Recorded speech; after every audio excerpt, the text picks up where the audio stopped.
Neville Goddard, October 6th, 1969. Believe it in. Read by Josiah Brandt. The objective reality of this world is solely produced by the human imagination, in which all things exist. Tonight, I hope to show you how to subjectively appropriate that which already exists in you and turn it into an objective fact. Your life is nothing more than the outpicturing of your imaginal activity, for your imagination fulfills itself in what your life becomes. The last year that Robert Frost was with us, he was interviewed by Life magazine and said, "Our founding fathers did not believe in the future. They believed it in." This is true.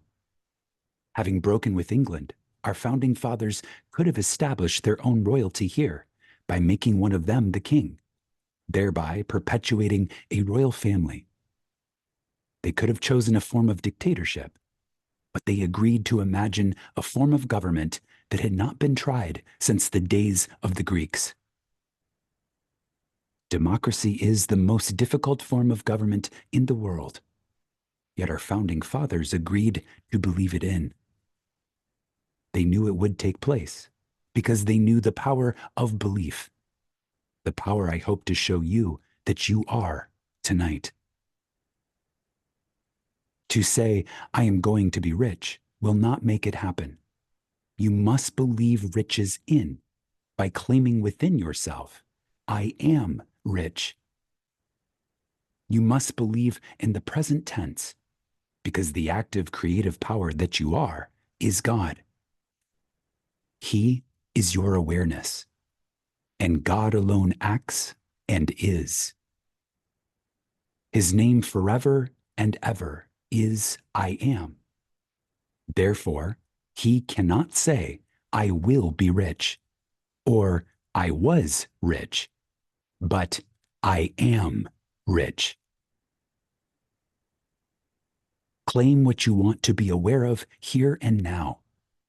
And although your reasonable mind denies it, and your senses deny it, if you will assume it, with feeling, your inward activity established and perpetuated will objectify itself in the outside world, which is nothing more than your imaginal activity objectified.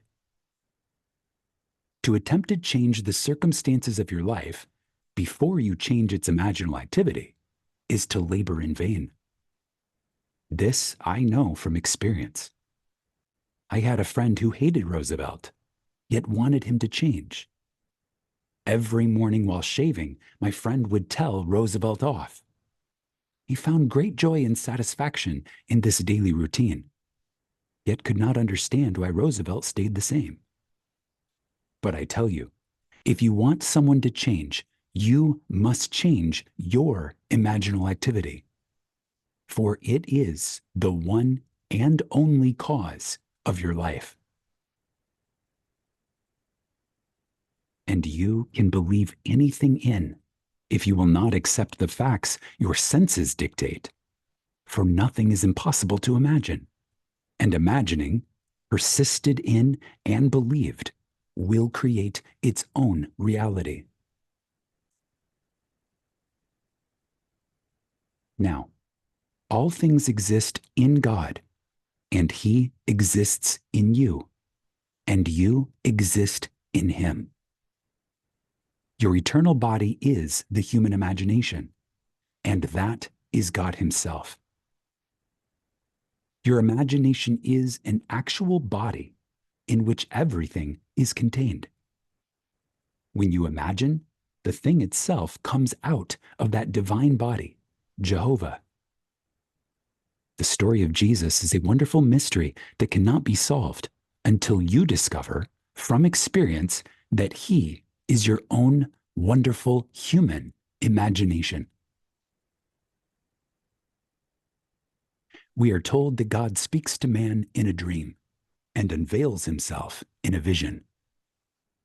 Now, vision is a waking dream like this room, while the dream occurs while you are not fully awake.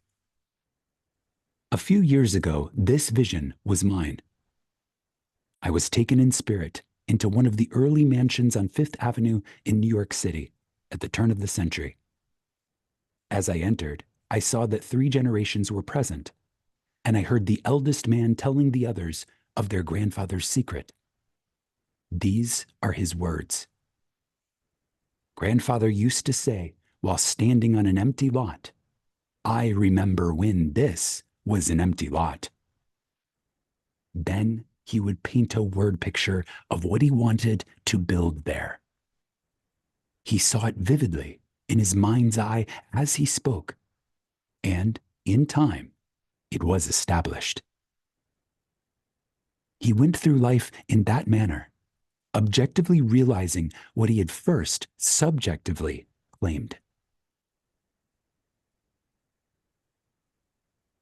I tell you, everything in your outer world was first subjectively appropriated. I don't care what it is. Desire can be your empty lot, where you may stand, remembering when that which you have now was only a desire. If I now say, I remember when I lectured at the Women's Club in Los Angeles, I am implying I am no longer there and am where I want to be. Remembering when you were poor, I have taken you out of poverty and placed you in comfort. I remember when you were sick by taking you out of sickness and placing you in the state of health. I remember when you were unknown, implies you are now known. By changing my memory image of you, I can now remember when you, with all your fame and fortune, were unknown and broke. That was the secret of grandfather's success.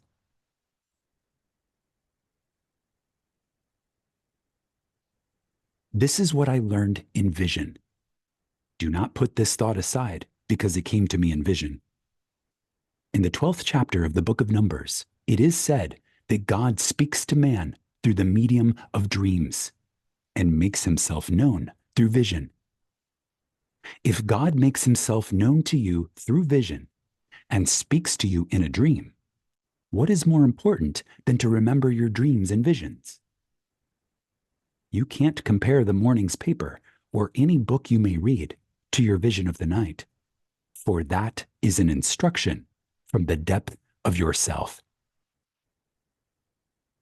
God in you speaks to you in a dream, as he did to me when he took me on a trip in time to that beautifully staffed mansion at the turn of the century.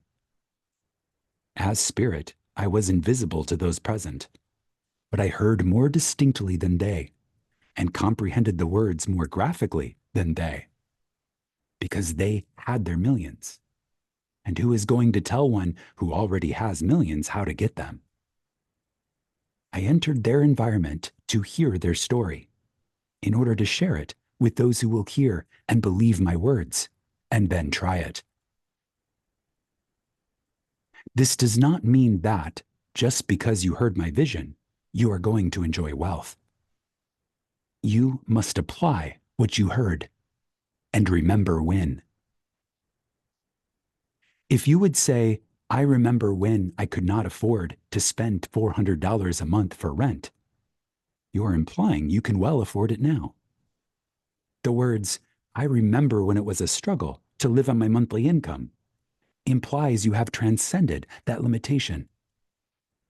You can put yourself into any state by remembering when.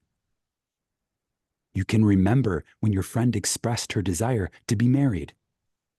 By remembering when she was single, you are persuading yourself that your friend is no longer in that state, as you have moved her from one state into another. When I say all things exist in the human imagination, I mean infinite states. For everything possible for you to experience now exists in you as a state of which you are its operant power. Only you can make a state become alive. You must enter a state and animate it in order for it to outpicture itself in your world. You may then go back to sleep and think the objective fact is more real than its subjective state into which you have entered. But may I tell you, all states exist in imagination. When a state is entered subjectively, it becomes objective in your vegetative world, where it will wax and wane and disappear. But its eternal form will remain forever and can be reanimated and brought back into being through the seed of contemplative thought. So I tell you, the most creative thing in you is to enter a state and believe it into being. Again, when I say all things exist in the human imagination, I mean infinite states. For everything possible for you to experience now exists in you as a state of which you are its operant power. Only you can make a state become alive. You must enter a state and animate it in order for it to outpicture itself in your world. You may then go back to sleep and think the objective fact is more real than its subjective state into which you have entered. But may I tell you, all states exist in the imagination. When a state is entered subjectively, it becomes objective in your vegetative world, where it will wax and wane and disappear. But its eternal form will remain forever and can be reanimated and brought back into being through the seed of contemplative thought. So I tell you, the most creative thing in you is to enter a state and believe it into being. Now, causation is the assemblage of mental states, which, occurring, creates that which the assemblage implies. Let us say that I have two friends who would empathize with me, not sympathize, if they heard my good news. I put them together and listen, all in my imagination, as they talk about me and what has happened in my life. Being true friends, I hear their words of joy and see their happiness reflected on their faces. Then I allow myself to become visible to them and feel their handshake and embrace as I accept their congratulations as a fact. Now I have assembled a mental state, which, occurring, created that which the assemblage implied. Therefore, I am its cause. As I walk, firmly believing in the reality of what I have done, and that imaginal act becomes a fact, I may question myself as to how it came about. Then, remembering my imaginal act, I would say, I did it. If I did it, then did not God do it? Yes, because God and I are one. I am.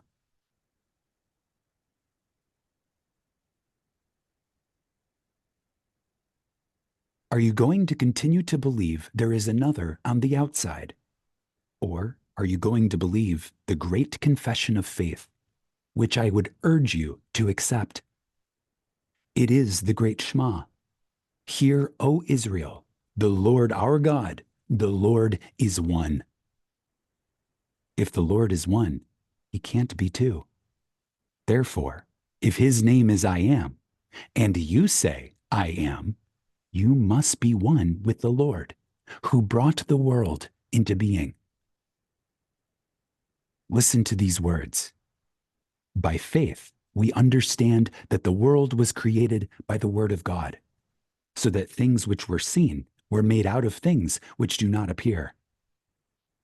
Here we see that the word of God is an imaginal activity, which, joined by faith, created the world.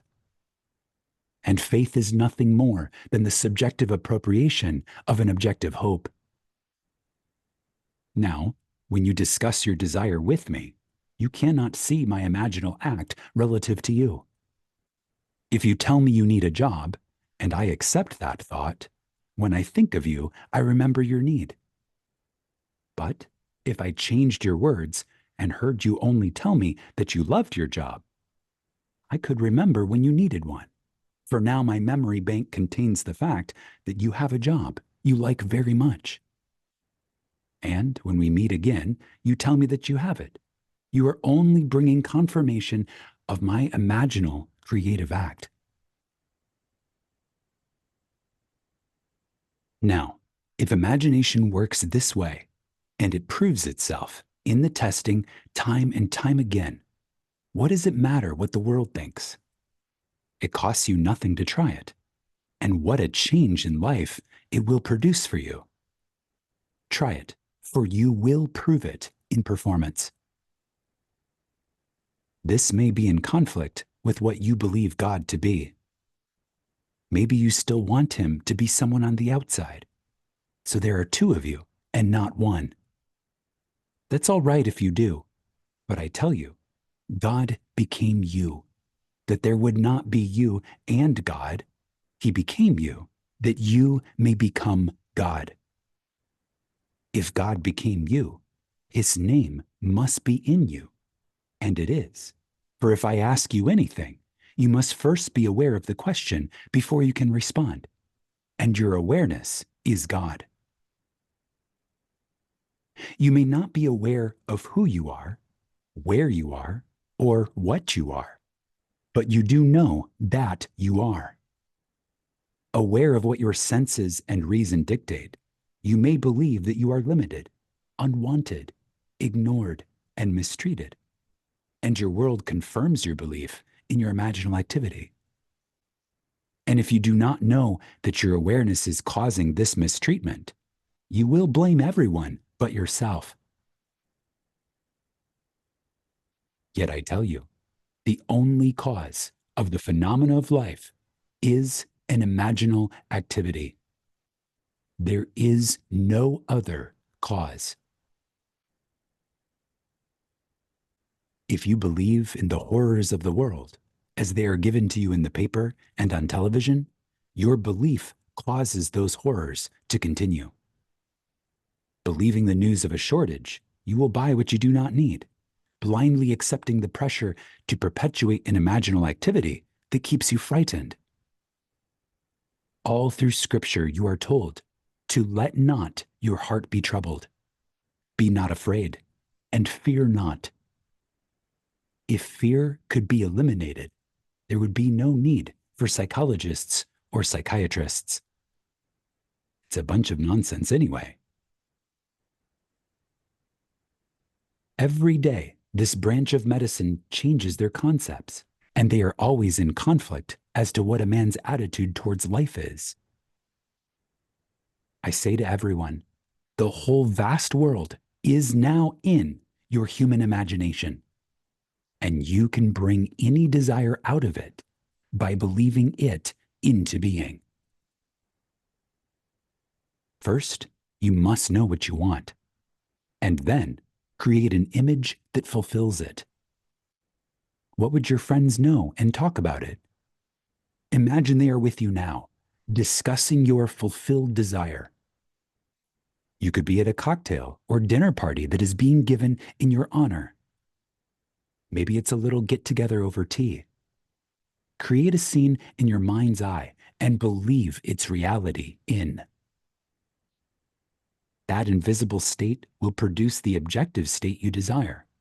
For all objective reality is solely produced by imagination. The clothes you are now wearing were first imagined. The chair in which you are seated, the room that surrounds you. There isn't a thing here that wasn't first imagined. So you can see that imagining creates reality. If you don't believe it, you are lost in a world of confusion. There is no fiction. What is fiction today will be a fact tomorrow. A book written as a fictional story today comes out of the imagination of the one who wrote it and will become a fact in the tomorrows.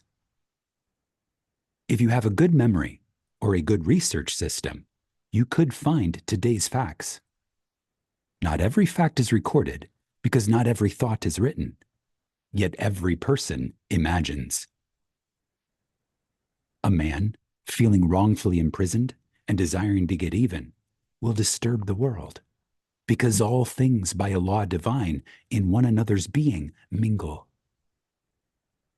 You cannot stop the force that comes from one who is imagining, because behind the mask he wears, you and he are one. Start now to become aware of what you are thinking, for as you think, you imagine. Only then can you steer a true course to your definite end. If you lose sight of that end, however, you can and will be moved by seeming others. But if you keep your mind centered in the awareness of dwelling in your destination, you cannot fail. Again, there is no fiction. What is fiction today will be a fact tomorrow. A book written as a fictional story today comes out of the imagination of the one who wrote it and will become a fact in the tomorrows. If you have a good memory or a good research system, you could find today's facts. Not every fact is recorded because not every thought is written, yet every person imagines. A man feeling wrongfully imprisoned and desiring to get even will disturb the world, because all things by a law divine in one another's being mingle. You can't stop the force that comes from one who is imagining, because behind the mask he wears, you and he are one.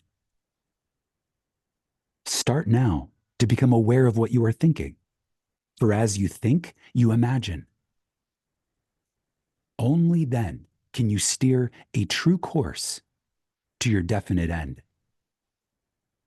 If you lose sight of that end, however, you can and will be moved by seeming others.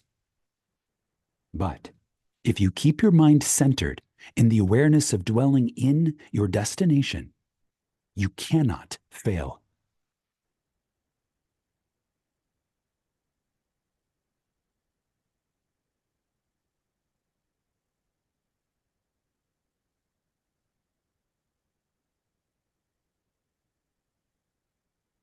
The end of your journey is where your journey begins.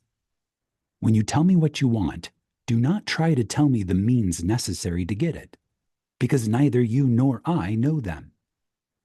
Just tell me what you want, that I may hear you tell me that you have it. If you try to tell me how your desire is going to be fulfilled, I must first rub out that thought before I can replace it with what you want to be. Man insists on talking about his problems. He seems to enjoy recounting them and cannot believe that all he needs to do is state his desire clearly. If you believe that imagination creates reality, you will never allow yourself to dwell on your problems, for you will realize that as you do, you perpetuate them all the more. So I tell you, the greatest thing you can do is to believe a thing into existence, just as our founding fathers did. They had no current example of democracy.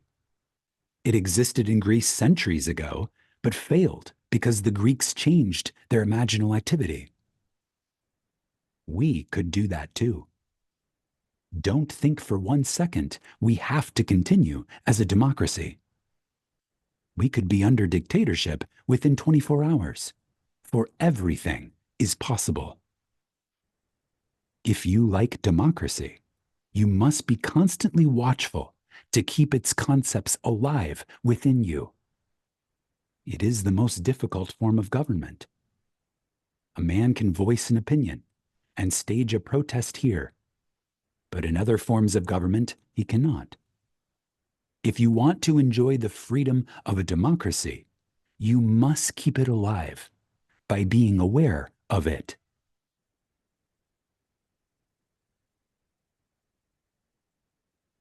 Now, if you keep this law, you don't have to broadcast what you want. You simply assume that you have it. For, although your reasonable mind and outer senses deny it, if you persist in your assumption, your desire will become your reality. There is no limit to your power of belief, and all things are possible to him who believes. Just imagine what an enormous power that is. You don't have to be nice, good, or wise, for anything is possible to you when you believe that what you are imagining is true. That is the way to success. I believe any man who has been successful in life's venture has lived as though he were successful. Living in that state, he can name those who aided him in achieving his success. And he may deny that he was always aware of success, but his awareness compelled the aid he received. To believe your desire into being is to exercise the wonderful creative power that you are. We are told in the very first psalm, "Blessed is the man who delights in the law of the Lord. In all that he does, he prospers." This law, as explained in the Sermon on the Mount, is psychological. You have heard it said of old, "Thou shalt not commit adultery." But I say unto you, anyone who lusts after a woman has already committed the act of adultery with her in his heart. Here we discover that it is not enough to restrain the impulse on the outside. Adultery is committed the moment the desire is thought. Knowing what you want, gear yourself towards it, for the act was committed in the wanting. Faith must now be added, for without faith, it is impossible to please God. Can you imagine a state and feel that your imaginal act is now a fact? It costs you nothing to imagine. In fact, you are imagining every moment of time, but not consciously. But may I tell you, if you use your creative power by imagining a desire is already fulfilled, when you get it, the circumstances will seem so natural that it will be easy to deny your imagination had anything to do with it, and you could easily believe that it would have happened anyway.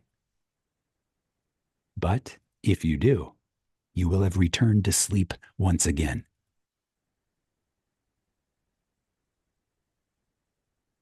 First of all, most of us do not even realize our own harvest when it confronts us. And if we do remember that we once imagined it, reason will tell us it would have happened anyway.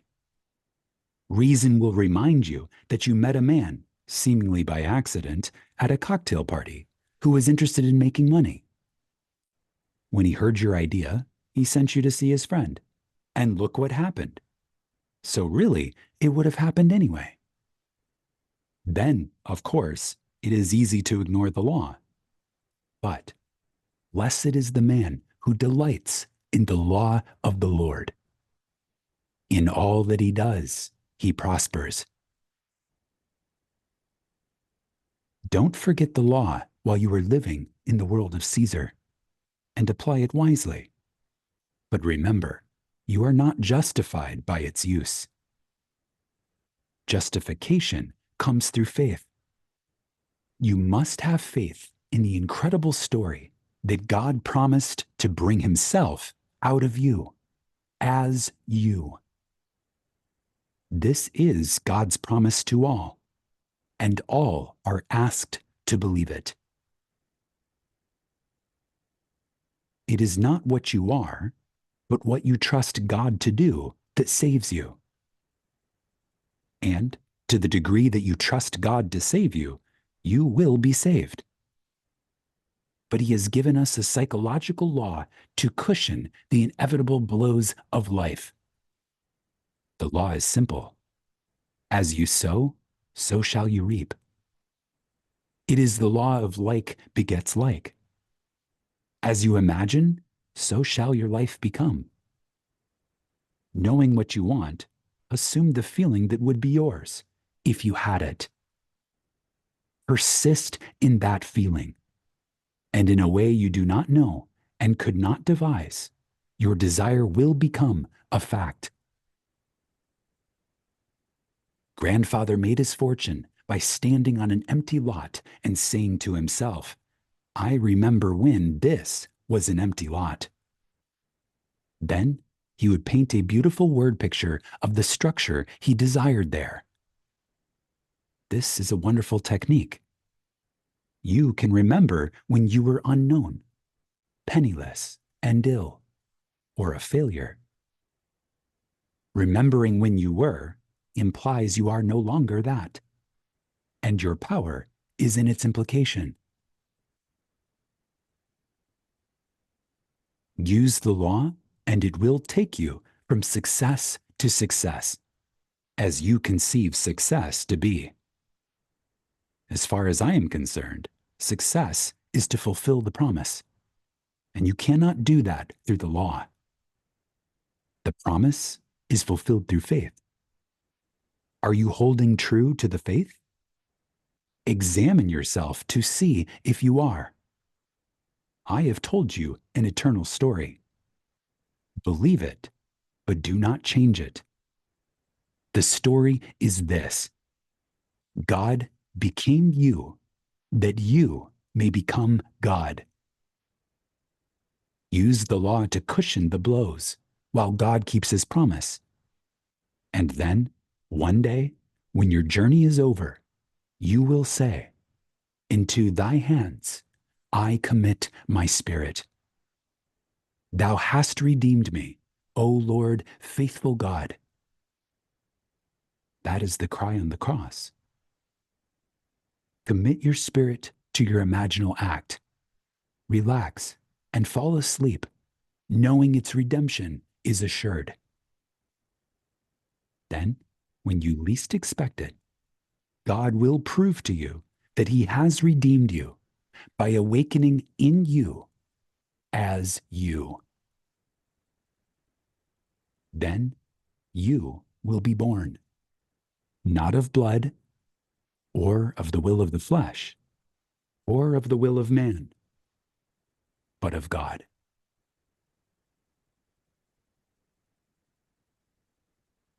Now, let us go into the silence.